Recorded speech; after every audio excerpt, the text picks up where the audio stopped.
Hey guys, welcome back to the channel. We're doing a stock analysis today on Micron. Now, this is a company that's owned by famous investor Mohnish Pabrai. He has a huge position in this business. So let's jump into Micron and see what this company is all about. We're going to load this up into the stock research tool here, and we're going to go through three different metrics, starting off with the company metrics. I'm going to load up that window right here. And what I like to do here, folks, is look at the 5-year average numbers and compare them to the trailing 12 months numbers to determine where this company currently was standing and try to gauge of where it's going. So with our PE numbers here, I see we're sitting at an average of 10.50. Our PE currently is at 12. So I like these low numbers a lot. I'm a huge fan. EPS is hovering around the same. Return on equity, just a slight decrease. Profit margin hovering around the same. So 4 metrics right off the top. It's showing that there's some consistency with the company. Now, that could be a great thing or a bad thing based off the price of the business. At $79 a share, let's just zoom out for a quick second. If I go to the last 5 years and see where this company currently was. So 5 years ago, we were at around $30 a share. We're currently at $80, so more than double. Somewhat worrisome, but we'll dig deep into that just in a second. Revenues at $29 billion, net income at $7.3 billion, our free cash flow $3.8 billion compared to our 5-year average at 3.6. Now, I believe they just said they're going to start issuing a dividend, hence why we have $0 paid in dividends, and I'm pretty sure they never issued a dividend before, so that's why I'm showing this number here. Small dividend yield of 0.25%. So something to keep in mind for the future. I mean, that's nice that they're going to be doing that. An $89 billion business. I mean, yeah, sure, why not? Return on invested capital, 13 compared to 18. Slight dip there, but still pretty high nonetheless. Like those are phenomenal numbers. Allman Z-score at 5.55. We want that over 3, folks. We have that. And Piotrowski score sitting at 8. We want the number to be between 8 or 9, 9 being the highest number we can possibly get, and we have 8. Great. So immediately right off the top here, looking at Micron, they seem like they're a very consistent business just based off these metrics right here. But let's just dig a little bit more deeper. We'll go into our financial valuations category and see what we're going to score this business. And we are scoring this business, folks, an 8 out of 10, which is a phenomenal score, by the way.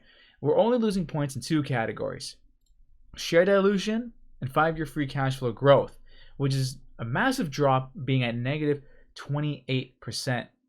So that's something to definitely take a look at.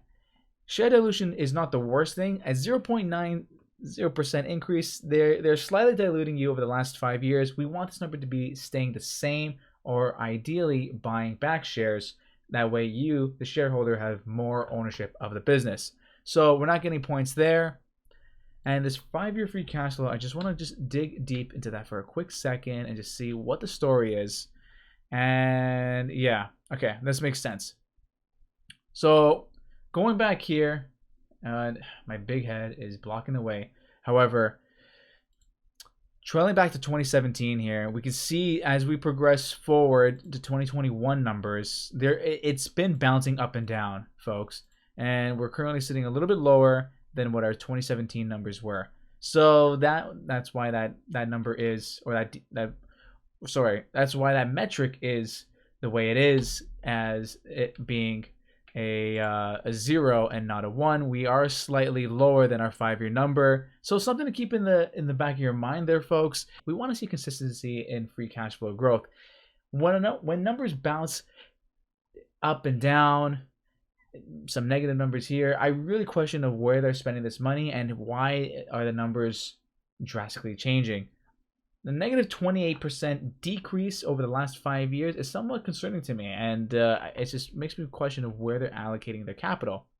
However, if we just jump back here, jump back into the financial valuations category, they're scoring green in a lot of great places. Like I said, their 5-year PE average is 10.50. We want that number to be underneath 22.5, and we have that. Current ratio is at 3.10. we want that number to be we want that number over 1.5, and we have, it's double that, folks. That means they have so many assets on hand over the liabilities so they can liquidate in case things go south.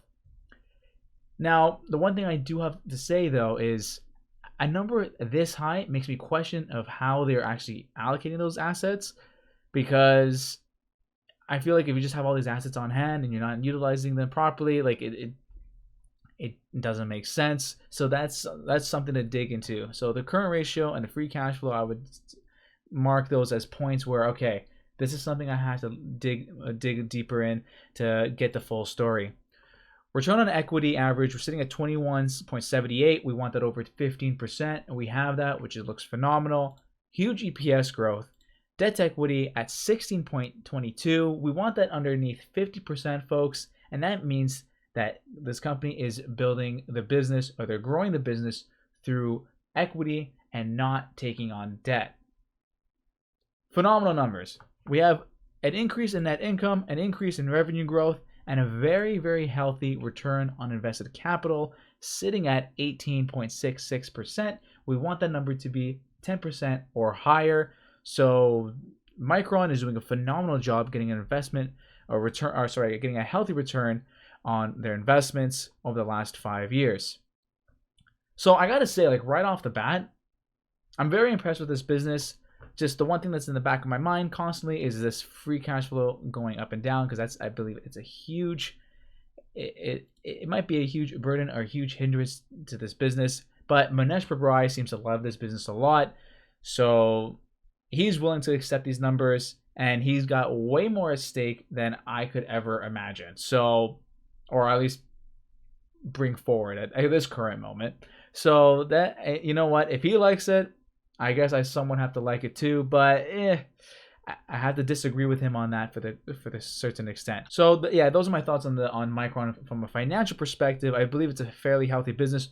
For just the one thing that I said that just kind of shakes me up a little bit is this free cash flow growth, as it has been decreasing over the last 5 years, and as we looked at, it is a little bit of a rocky ride. So, some investigating to do. Let's jump into a price analysis to determine a fair price to pay for Micron. If you're liking the video so far, make sure you hit that subscribe button and like button just down below over here. Makes me feel warm and fuzzy inside, helps out the channel a lot. So let's jump in to a price analysis. We're going to zoom out, and we're going to do a 10-year analysis. And you know me, I'm going to be as conservative as possible, because you have to be, folks. You have to be on the right side of wrong, and by what I mean by that is I want them to be better than my estimates. I want them to crush whatever estimates I put forward, but if they don't, at least I know I'm allocating a proper margin of safety. So I'm going to just fill these categories up here, and then we'll go through it and see what it turns out to be. All right, folks, so before I put my desired return into the boxes here, I want to just take a look at these numbers here. I've gone completely conservative on my estimates, using revenue growth half of what they were able to make in the last 5 and 10 years, and just hovered around those numbers. The PE ratio, I hovered around what we're currently at the 12 mark here, as well as our 5-year average being 10. It only made sense to me to stick around those numbers here because those numbers are great. Same thing with price to free cash flow. I want to stay under 20. And then, as well as the free cash flow margin, I put numbers in that I believe they can hit. Same with the profit margin. So let's put our desired return in. You know I like to do lucky number 13.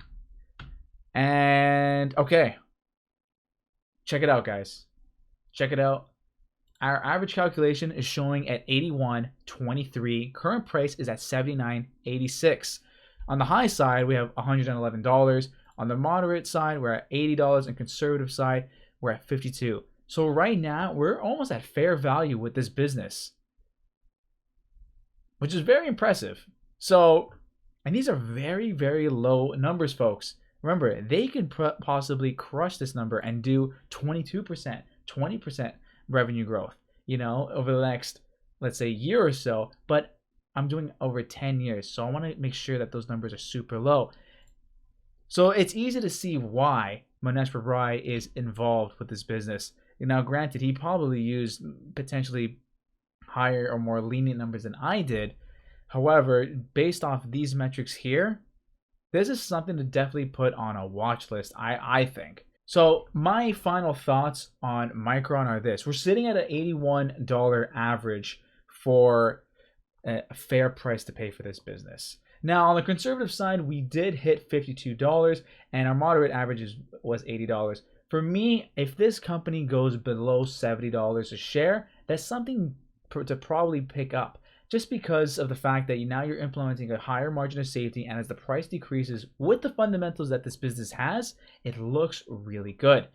Now, like I said earlier, that 5-year free cash flow needs to be investigated and seeing why it's been a bumpy ride. Where are they allocating that capital, and why do they have so much assets on hand that they're not utilizing them for this current ratio? So that's something to just take a look at. Their assets that they have on hand and their free cash flow and why it is the way it is. But folks, those are my thoughts on this business. You definitely have to do your own due diligence and dig deeper into this business. I'm liking this company a lot. I've been a huge fan of these semiconductor businesses like NVIDIA and Intel, which you can find those videos in this playlist right over here. And if you want to check out more semiconductor analysis videos, definitely check them out over there. There's a lot of runway with these semiconductor businesses. I mean, they're not really a semiconductor business. They believe they make memory chips and stuff like that, but they're still in that computer world, and they're definitely going to be along that wave as new tech and new developments keep happening. Micron is definitely going to be one of those businesses, probably alongside Intel, AMD, NVIDIA, that's going to take the world by storm. And at a $90 billion company, there's still a lot of room to grow. And it's evident here in the 5-year revenue growth. It's growing at 22. They're pretty big numbers here, folks, 22%. So, you know what? It's not a slow business. Plus, they're issuing a dividend, so it's something nice to see. However, right now, I just need this price to go beneath $75, ideally $70 if possible, and it might just be a buy. But currently, where it stands now, based off my analysis here, it's pretty much at fair value. I just want to look for a larger margin of safety. Anyways, guys, that's the video. Thank you so much for watching. Now let's catch you in the next one. Drop a comment down below of a company you want to see evaluated and leave me your thoughts.